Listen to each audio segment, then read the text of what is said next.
dalam doa. Kami menyadari akan kebaikan-Mu di dalam kehidupan kami, Tuhan. Kami bersyukur untuk tidak pernah habis-habisnya kasih-Mu, kebaikan-Mu, kemurahan-Mu di dalam kehidupan setiap kami. Dan hari ini Tuhan, kalau kami ada di tempat ini ketika kami berkata kami mengejar hadirat-Mu, biarlah kami boleh menilai, melihat diri kami. Apakah kami sungguh-sungguh mengejar hadirat-Mu itu Tuhan. Dan karena itu Tuhan, biarlah Engkau boleh menolong kami anak-anak muda di tempat ini. Untuk boleh sungguh-sungguh hidup di dalam anugerah-Mu, hidup di dalam kebenaran-Mu, hidup di dalam firman-Mu yang hidup itu. Dan hari ini kami mau belajar akan firman-Mu Tuhan. Ajar kami. Inilah doa kami Tuhan, di dalam nama Tuhan Yesus kami bersyukur, kami berdoa. Amin. Oke, shalom teman-teman. Silakan duduk ya.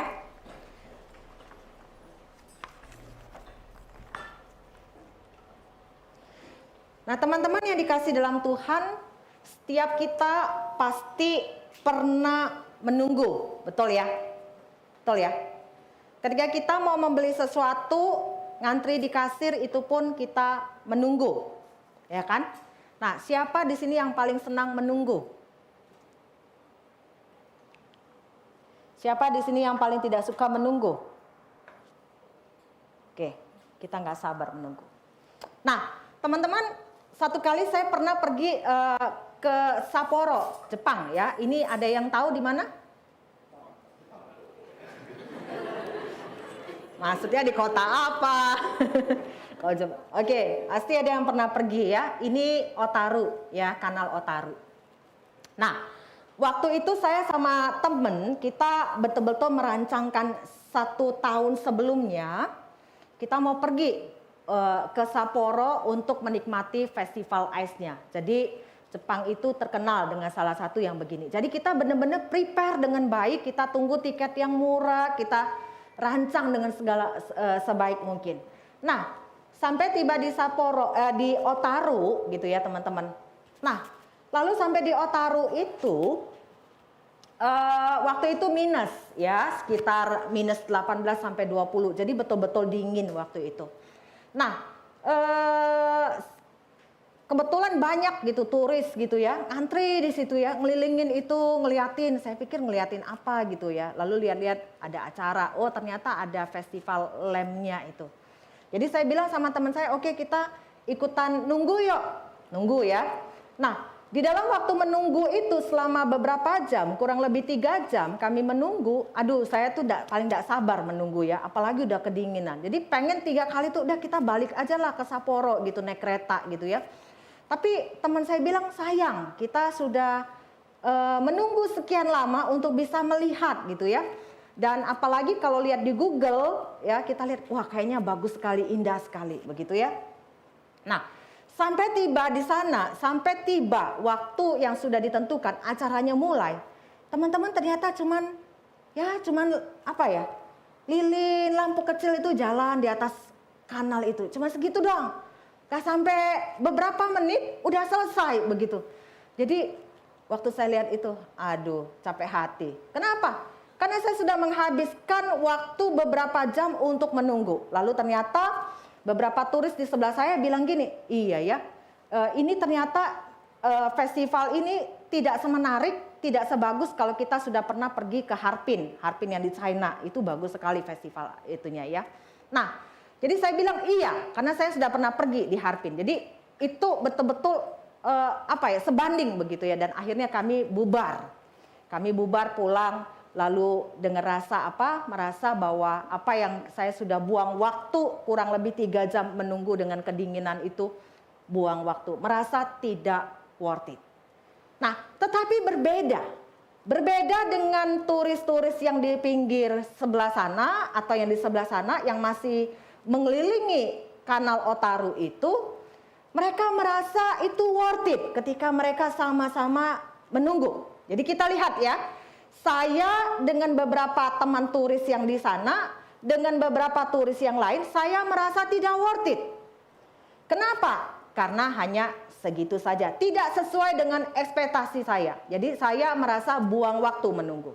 Tetapi berbeda dengan kelompok ini, mereka merasa wow, begitu, karena mereka belum pernah ke Harpin. Jadi merasa apa yang sudah ada di sana itu sudah lebih dari oke.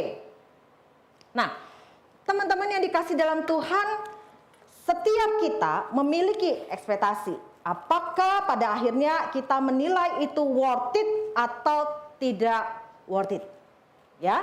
Tapi ketika kita merasa itu adalah sesuatu yang oke, layak untuk kita tunggu, maka pasti kamu menunggu. Ya kan?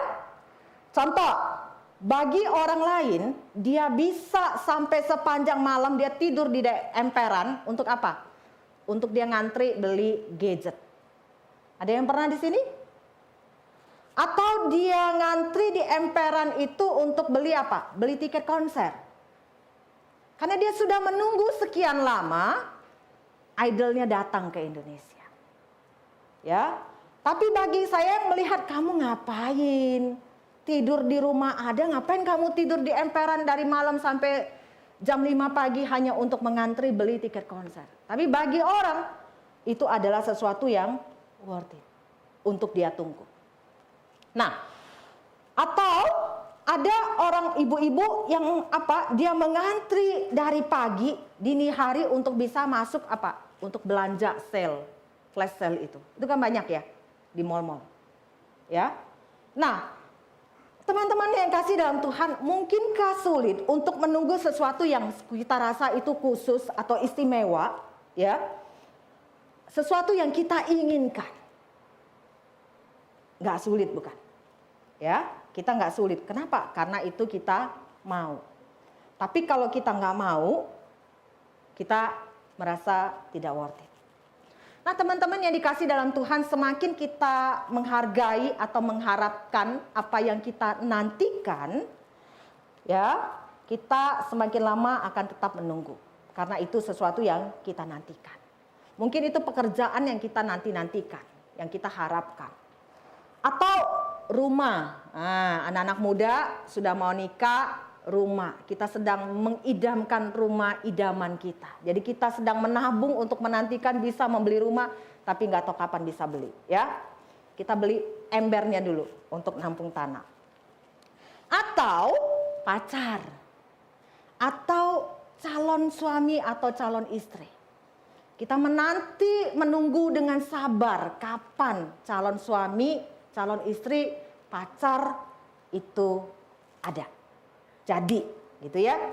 Atau mungkin juga bagi yang sudah lama menikah, kehadiran seorang bayi yang dinanti-nantikan. Itu kita tunggu, ya. Atau juga promosi naik jabatan. Atau orang-orang yang sudah sakit sekian lama, dia menantikan untuk kapan dia bisa sembuh. Setiap orang hidup di dalam, yaitu tanda kutip penantian. Worth it atau tidak worth it untuk menanti.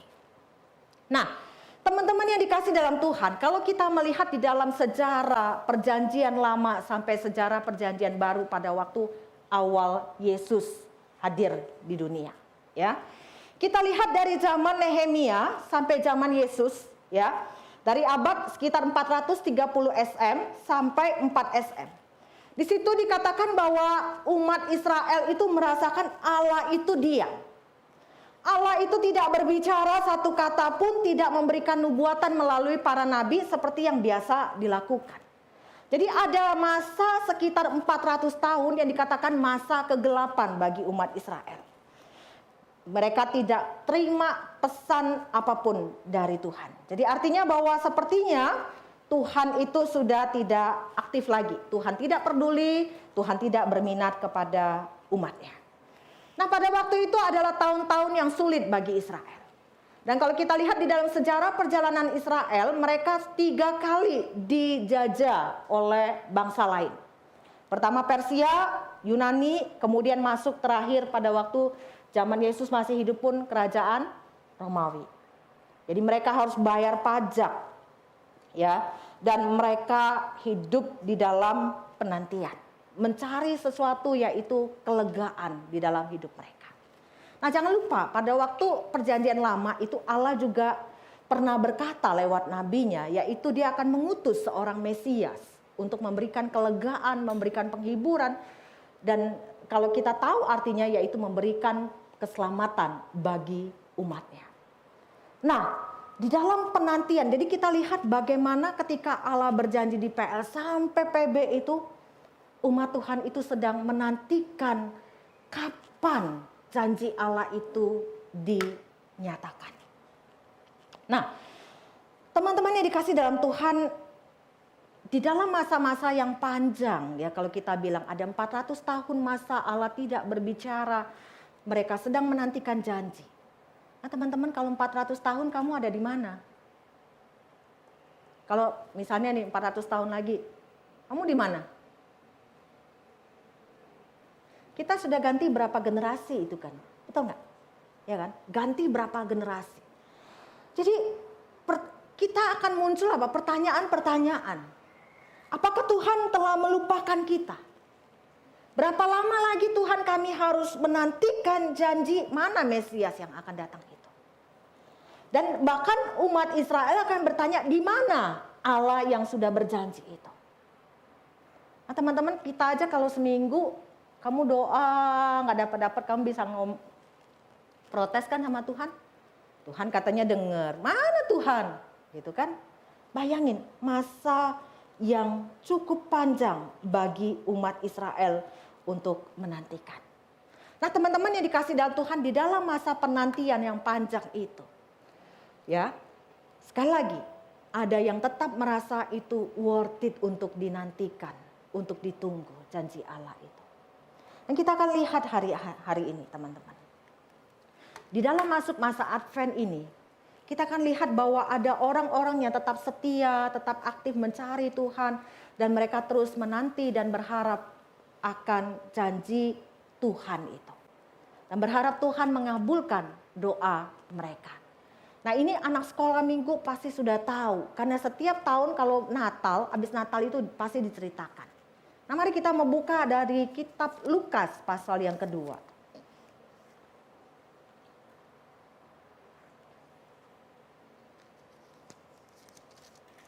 Kitab Lukas pasal yang kedua, kita lihat ayat yang ke-21 sampai ayat yang ke-38. Nah, di situ diceritakan ada seorang Simeon, ayat 25. Di situ dikatakan adalah di Yerusalem seorang bernama Simeon. Nah, Simeon ini dia dikenal, dikatakan bahwa dia adalah seorang yang saleh dan seorang yang benar. Jadi kalau kita lihat di atasnya ya, sama seperti Zakaria. Zakaria itu siapa? Ada yang tahu? Ada yang tahu Zakaria itu siapa? Wis? Siapa Zakaria? Imam Zakaria siapa? Dia adalah ayahnya Yohanes Pembaptis. Oke, betul. Ya. Jadi kalau kita lihat teman-teman yang dikasih dalam Tuhan, ya, di situ kita bisa lihat dia sama seperti Zakaria, dia adalah seorang Yahudi yang baik. Ya, dia melakukan semua yang diwajibkan oleh hukum Taurat. Nah, Simeon ini dia termasuk orang yang setia, dia sabar menantikan akan janji Allah. Dengan kata lain, dia sedang menunggu kapan Tuhan itu bertindak, kapan Mesias itu akan datang. Nah, teman-teman, tapi perhatikan baik-baik.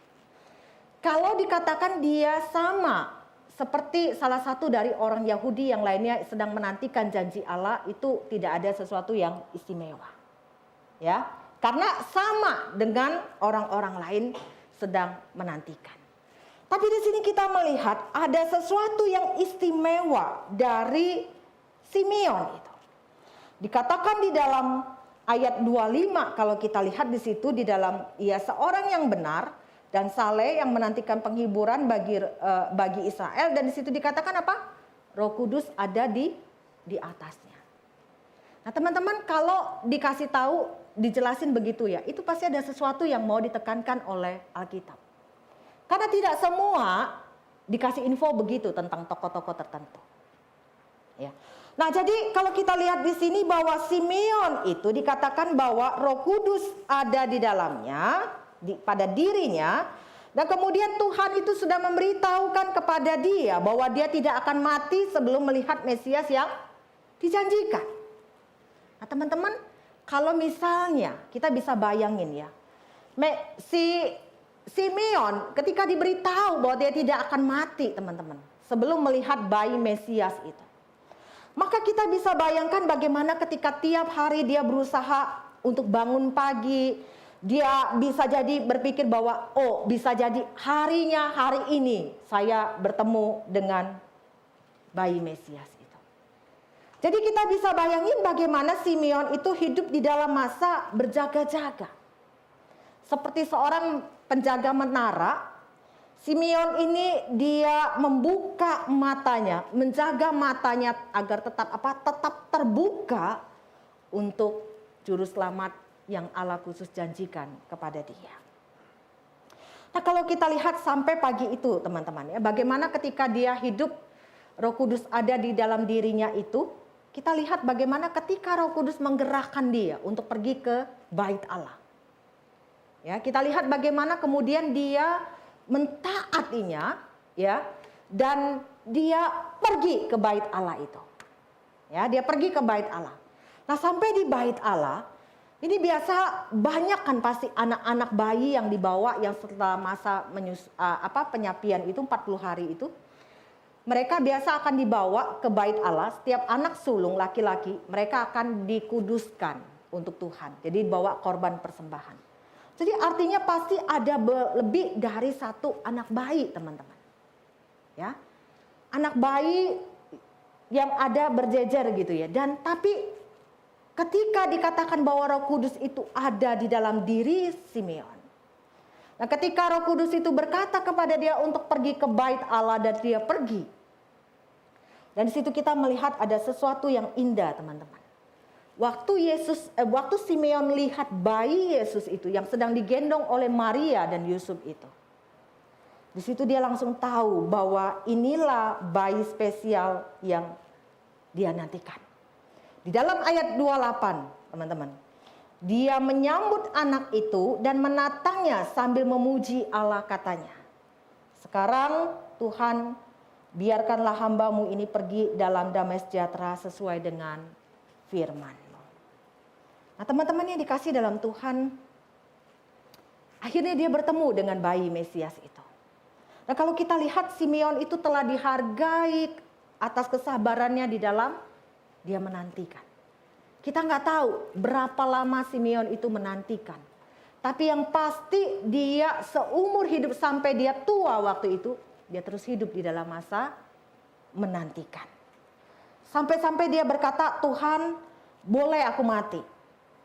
Sekarang boleh aku mati. Kenapa? Karena aku sudah melihat sesuatu yang berharga itu. Yang melebihi dari hidupnya sendiri.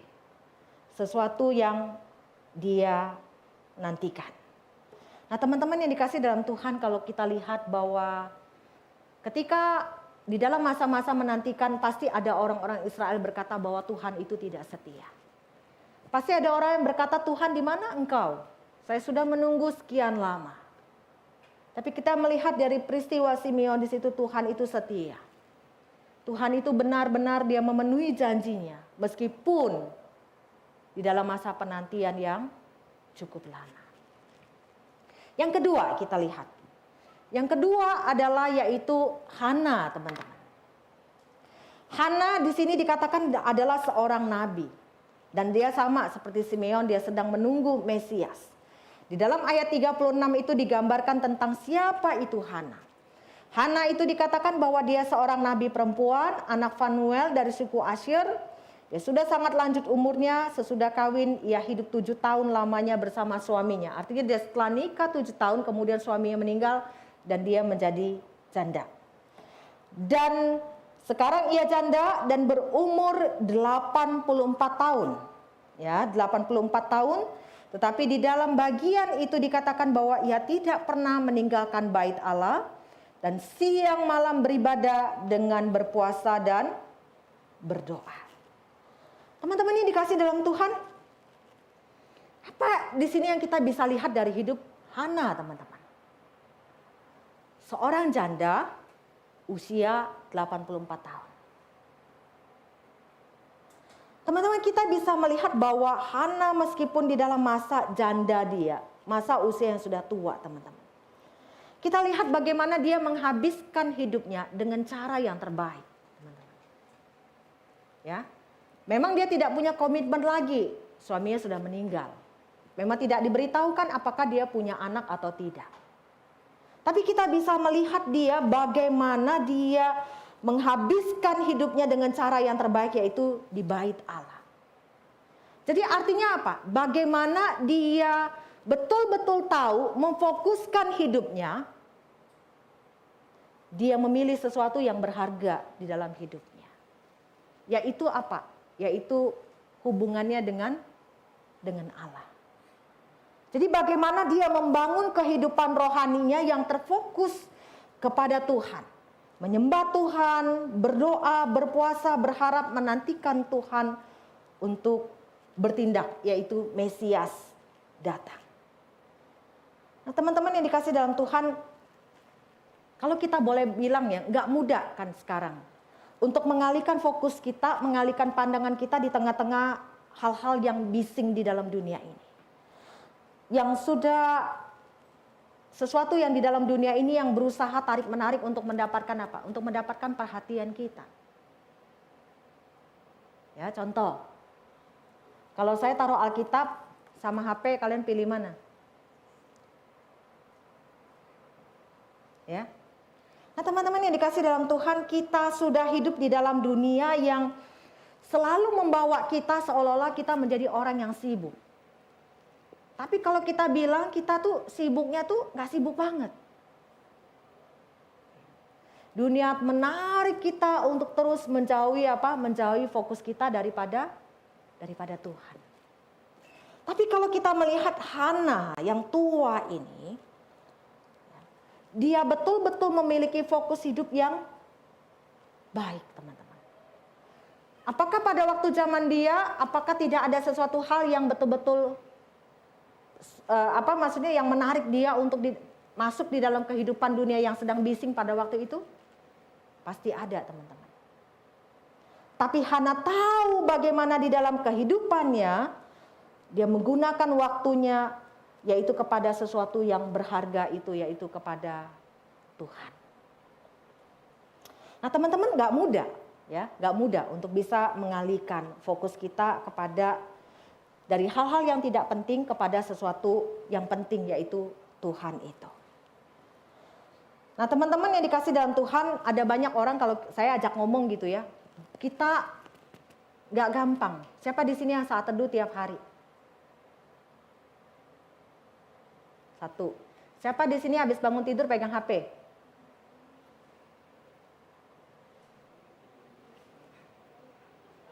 Baca WA, baca message, ya kan? Betul kan? Kita lebih gitu ya.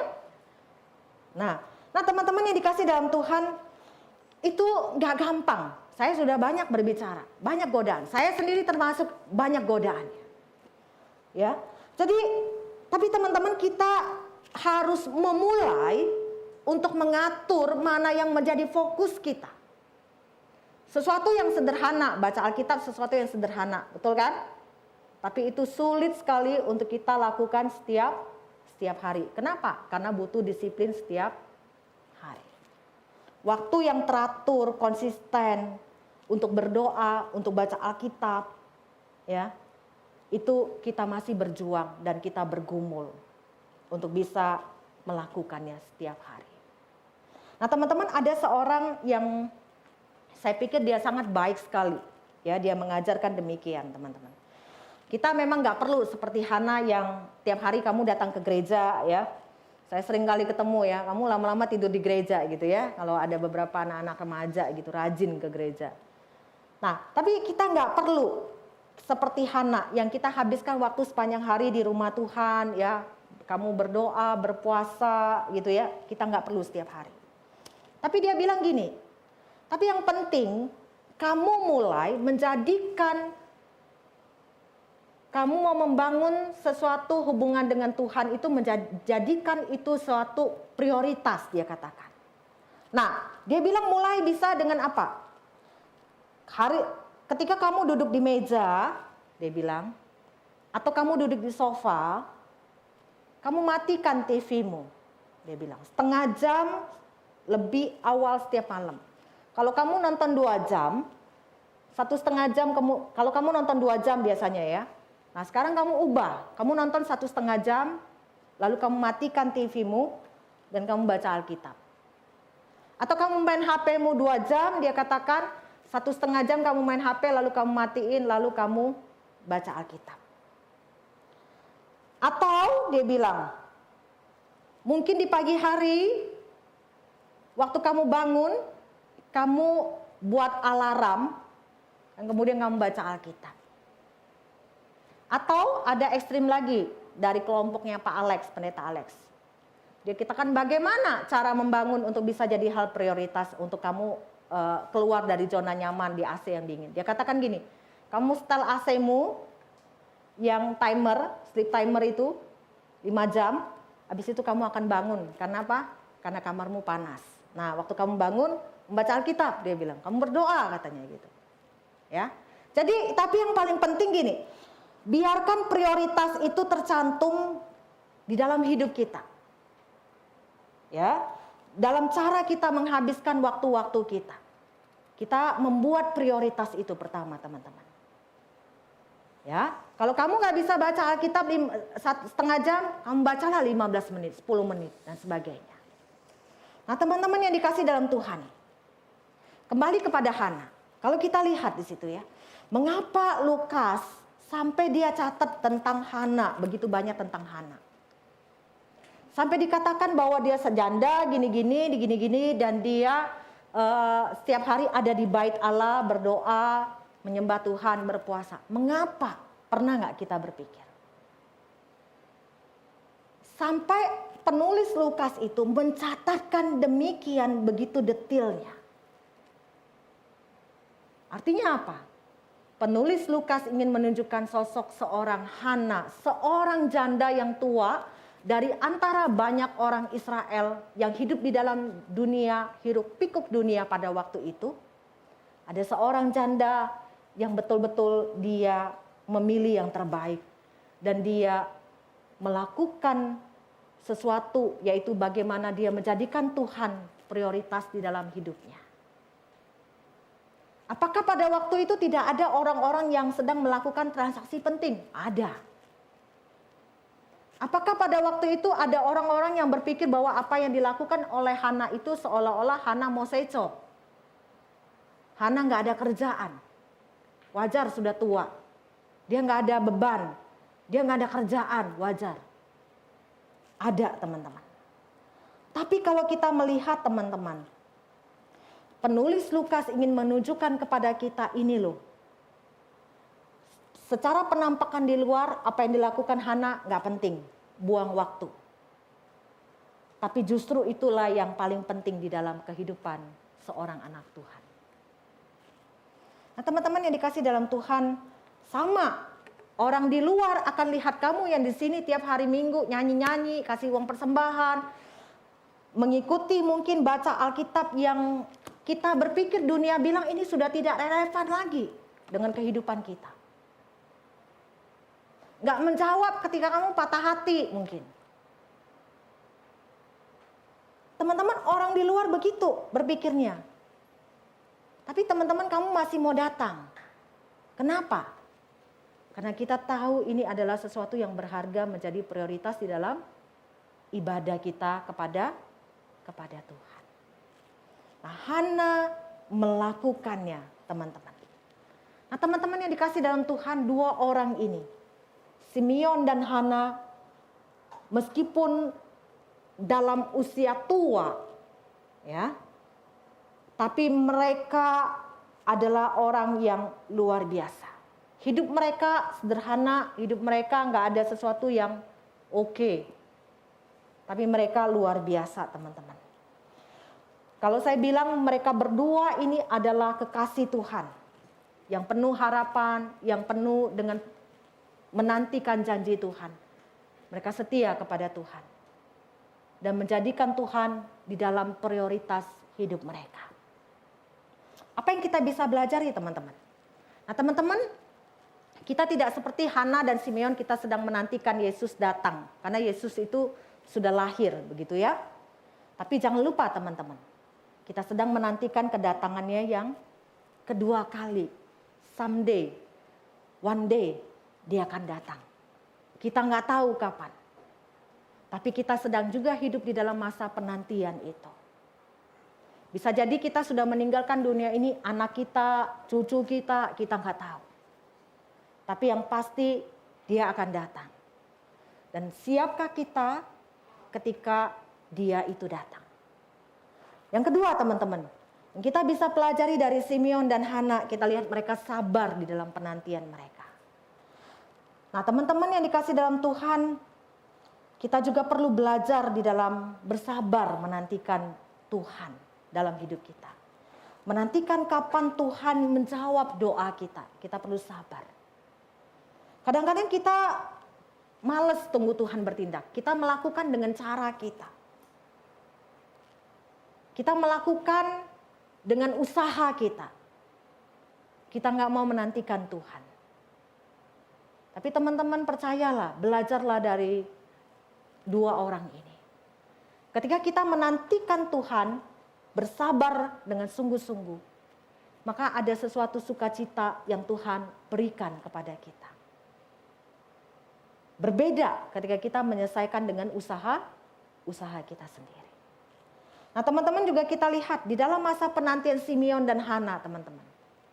Mereka dikatakan Simeon seorang yang benar dan saleh. Hana juga. Mereka tidak tergoda dengan kondisi moral yang ada di dalam dunia mereka pada waktu itu. Mereka tetap bisa mempertahankan bagaimana hidup mereka itu tetap apa? Tetap benar, tetap saleh di hadapan Tuhan. Nah teman-teman yang dikasih dalam Tuhan, kita yang hidup di dalam dunia ini, di dalam masa penantian, Tuhan datang kedua kali. Apakah kita juga bisa mempertahankan hidup kita yang benar, saleh, hidup yang terprioritas kepada Tuhan itu? Atau kita sampai saat ini kita masih bergumul bahwa hidup kita ini mudah sekali kita tergoda dengan tantangan dunia ini. Teman-teman, kita mau belajar dari kedua orang ini. Dan yang terakhir teman-teman, Tuhan tidak pernah mengabaikan umatnya yang setia. Tuhan pasti menepati janjinya dan Tuhan mau melibatkan setiap kita ada di dalam rencana Tuhan. Tanyalah kepada Tuhan, Tuhan, apa rencanamu di dalam kehidupanku?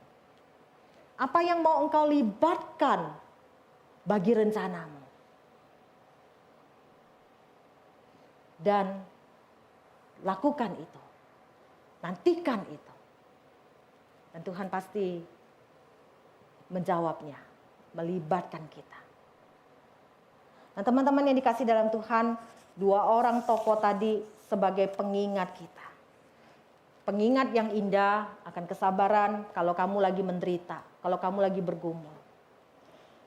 Kepercayaan kepada Tuhan di tengah-tengah kondisi apapun ya. Sukacita di dalam Tuhan. Kenapa? Karena Tuhan pasti menepati janjinya. Mari kita berdoa.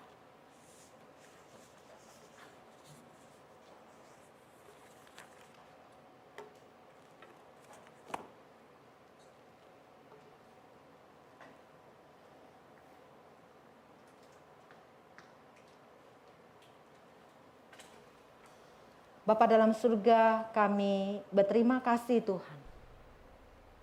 Kami bersyukur kalau kami boleh belajar dari kedua orang yang sudah bersama dengan Tuhan di sorga. Bapak Simeon dan Ibu Hana. Kami sudah belajar dari kehidupan mereka di dalam mereka menantikan Engkau datang ke dalam dunia. Tuhan, kami juga sedang hidup di dalam menanti kedatangan-Mu. Tuhan tolonglah kami di dalam hidup penantian ini, kami sabar, kami terus berharap, kami terus percaya kepada Tuhan. Dan di dalam pergumulan kami, apapun Tuhan, di dalam kondisi kami, apa yang kami inginkan, apa yang kami rindukan, apa yang menjadi harapan kami, itu juga kami boleh menantikan jawaban Tuhan di dalam kehidupan kami. Biarlah kami terus beriman kepada Tuhan, biarlah kami terus berharap kepada Tuhan. Dan sampai Tuhan menjawab akan doa kami, sampai Tuhan betul-betul menjawab apa yang Tuhan inginkan di dalam kehidupan kami. Tuhan tolonglah kami anak-anak muda yang di tempat ini, bagaimana kami mengatur prioritas hidup kami belajar dari Hana. Prioritas yang tertuju kepada Tuhan di tengah-tengah hiruk pikuk dunia yang sedang menarik kami untuk kami menjauh daripada Tuhan. Tuhan tolonglah kami.